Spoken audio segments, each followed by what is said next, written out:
So now shipping corporation of India limited, अब देखिए 220 रुपये 45 पैसे का प्राइस चल रहा है। और यहाँ पर ईरान की तरफ से जो खबरें आ रही हैं, ईरान वर्सेस इजराइल, तो यहाँ पर जो है इससे काफ़ी बड़ा इम्पैक्ट पड़ सकता है, क्योंकि ईरान के अंदर एक पोर्ट है जिससे हमारा काफ़ी यहाँ पर इंपॉर्टेंस रखता है। और शिपिंग कॉर्पोरेशन ऑफ इंडिया और उसके जैसी एक और company great eastern shipping corporation, जो कि आपके सामने 955 का प्राइस चल रहा है, ये दोनों कहीं ना कहीं इम्पैक्ट हो सकते हैं। अब कैसे इम्पैक्ट हो सकते हैं ये हम बात करेंगे, बट यहाँ पर आज हाई अलर्ट पर रहिएगा, काफ़ी ज़्यादा खबरें आपको देखने को मिल सकती हैं।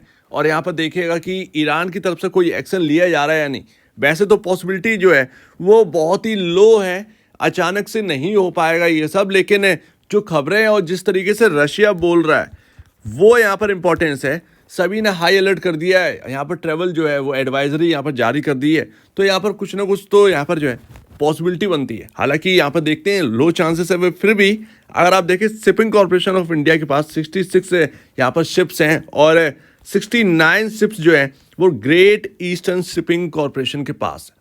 अब यहाँ पर वो जो कंपनी है वो सबसे बड़ी कंपनी हो जाती है ग्रेट ईस्टर्न शिपिंग कॉर्पोरेशन, लेकिन दोनों पर ही इम्पैक्ट जो है वो पड़ सकता है। और देखिए जहाँ तक जियो पॉलिटिकल का सवाल है, मैं आपको बता दूं मार्केट के ऊपर क्या इम्पैक्ट पड़ेगा। ये शिपिंग कॉर्पोरेशन ऑफ इंडिया, ये ग्रेट ईस्टर्न कॉर्पोरेशन जो है, ये मायने नहीं रखते हैं। हम बात तो कर रहे हैं पूरा मार्केट डाउन जाएगा, ये स्टॉक नहीं, पूरा मार्केट डाउन जाएगा। फिर भले ही आप हटें या पहले से हट के बैठ जाएं, कोई मायने नहीं रखता है।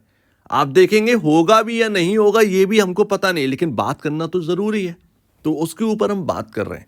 बट अगर आप देखें तो जो सी रूट्स हैं यहाँ पर ये इंपॉर्टेंट हो जाते हैं। और अगर यहाँ पर जो है ईरान कुछ करता है वाकई में, तो इजराइल जो है वो एक और यहाँ पर जो है स्टार्ट कर देगा वॉर ईरान से, और ऐसे में यूनाइटेड स्टेट्स को जो है वो आगे बढ़कर आना पड़ेगा। सो दैट बहुत दिक्कत भरी बात हो जाएगी। ऐसे में ब्रेंट ऑयल, क्रूड ऑयल जो है वो काफ़ी महंगे हो जाएंगे, ट्रांसपोर्टेशन जो है वो कॉस्ट जो है वो काफ़ी महंगी हो जाएगी। और ईरान के अंदर जो पोर्ट है छाबर पोर्ट, वो यहाँ पर बहुत इंपॉर्टेंट है हमारे लिए। ईरान और इंडिया का यहाँ पर जो है एक जॉइंट प्रोजेक्ट है छाबर पोर्ट, वहाँ से हमारा कुछ बहुत ज़्यादा लेन देन है।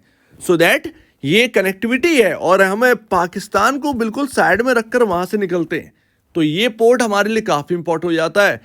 ऐसे में यहाँ पर जो बाकी देशों से जो सामान आता है वहाँ से हम इंपोर्ट वहाँ से हम लेकर अपने कंट्री तक लेकर आते हैं, तो ये भी काफ़ी इंपॉर्टेंट हो जाता है। सो दैट यहाँ पर जो है इम्पैक्ट पड़ेगा इस पोर्ट के ऊपर काफ़ी ज़्यादा। अगर ईरान यहाँ पर जो है स्टार्ट करे तो ट्रांसपोर्टेशन जो कॉस्ट है वो बहुत महंगी हो सकती है। ऐसे में इन्फ्लेशन यहाँ पर जो है वो काफ़ी ज़्यादा बढ़ सकता है। तो यहाँ पर जारी कर दिया गया है, कल तो हाई अलर्ट था मार्केट, यानी कि डाउ जोन्स भी जो है वो 500 पॉइंट से ज़्यादा टूट गया था। एक टाइम पर 600 पॉइंट टूटा था, बट अभी 500 पॉइंट डाउन यहाँ पर जो है क्लोजिंग हुई है।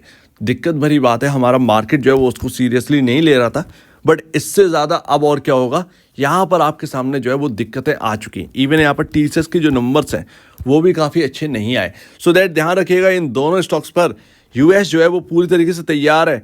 यहाँ पर कहा जा रहा है कहीं ना कहीं कोई खबर है, कहीं ना कहीं रशिया से जो है, रशिया को कुछ पता है, उन्होंने क्या एडवाइजरी जारी करी है पूरे वर्ल्ड में कि भाई साहब जितने भी यहाँ पर कंट्रीज़ हैं, ईरान, इराक, बाकी के यानी कि टर्की, जितने भी मिडिल ईस्ट है, वहाँ पर बिल्कुल नहीं जाना है। ये उनकी सबसे बड़ी बात नहीं। तो शायद अगर रशिया को कुछ पता है तो उन्होंने ऐसी एडवाइजरी जारी करी, तो काफ़ी बड़ी एडवाइजरी जो है वो पूरे दुनिया में ऐसी कंट्री ने जारी नहीं करी है जो कि रशिया ने करी है। तो पता नहीं आगे क्या होगा। और 3 घंटे पहले यूएस की व्हाट्सएप जो है वो निकल चुकी है। तो यहाँ पर आज की डेट में बोला था कि सैटरडे को पॉसिबल है कि यहाँ पर जो है ईरान जो डायरेक्टली अटैक है या फिर जो उनके पार्टनर्स हैं उनसे अटैक करवा दे इजराइल के ऊपर। एंड सेकेंड लास्ट मैं आपको बता दूं यहाँ पर, फिर उसके बाद चार्ट पर देखते हैं और बात खत्म करते हैं। तो गोल्ड यहाँ पर जो है कल 3% चल गया था, पता है आपको? ये जब खबर आई 3% उछला, बट क्या है 2 दिन का हॉलीडे है, ऐसे में कोई भी अपने साथ रिस्क नहीं ले जाने वाला। जबकि गोल्ड में 3% का उछाल अचानक से आपको देखने को मिल गया हो, तो ऐसे में कौन ही यहाँ पर जो है रुकेगा। प्रॉफिट बुकिंग हो गई, -0.53% डाउन पर क्लोजिंग हुई है। इसके साथ साथ ब्रेंट भी जो है कच्चा तेल $92 पहुंच गया था, $90.15 पर। तो हर जगह प्रॉफिट बुकिंग हुई है, क्योंकि 2 दिन में पता नहीं क्या हो जाए। जो होगा वो बात को देखा जाएगा, पोजीशन बनेगी। अच्छा, ब्रेंट ऑयल पूछ रहे होंगे आप कि अगर ये युद्ध हुआ तो ब्रेंट ऑयल कहाँ पहुंच जाएगा?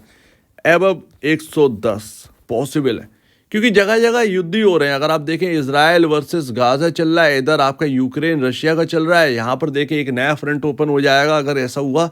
इजराइल ईरान यूएस में आप देखिएगा कुछ नहीं कर पाएगा। तो देखिए लास्ट मेरा तो यही कहना है कि आप सिर्फ ऑब्जर्व करिए और इस ऑब्जर्वेशन में ये रखिए कि शिपिंग कॉरपोरेशन इंडिया या फिर ग्रेट ईस्ट शिपिंग कॉरपोरेशन, जो भी कंपनी का नाम है ईस्टर्न कॉरपोरेशन, इन दोनों कंपनियों पर क्या इंपैक्ट पड़ने वाला है, क्योंकि ये सबसे बड़ी कंपनी है इंडिया के अंदर जो कि शिपिंग का काम संभालती हैं, राइट। ऐसे में स्टॉक के भाव यहाँ पर मैटर नहीं करते हैं। तो मेरे ख्याल से टेक्निकल तो छोड़ ही दीजिए, जब ऐसी चीज़ें होती हैं तो स्टॉक टूटे चले आते हैं। तो मेरे ख्याल से सिर्फ और सिर्फ ये देखिए कि खबरें क्या आ रही हैं, उसके बाद आपको डिसीजन लेना है कि करना क्या है। वो डिसीजन आपका होगा, ख़राब होगा अच्छा होगा, जो भी होगा वो आपके ऊपर है, लेकिन देख लीजिएगा कि शिपिंग कॉरपोरेशन इंडिया पर क्या इम्पैक्ट पड़ेगा, ये भी इंपॉर्टेंट है। पड़ेगा भी या नहीं पड़ेगा ये भी देखना है। सो उम्मीद है काफ़ी कुछ आपको समझ में आया होगा। एक बार एनालिसिस जरूर करिएगा, डीपली एनालिसिस करिएगा और खबरों का यहाँ पर जो है पढ़ते रहिएगा। तो आप क्या कहना है इसके ऊपर कमेंट सेक्शन में, और अब वीडियो देखने के लिए बहुत धन्यवाद दोस्तों।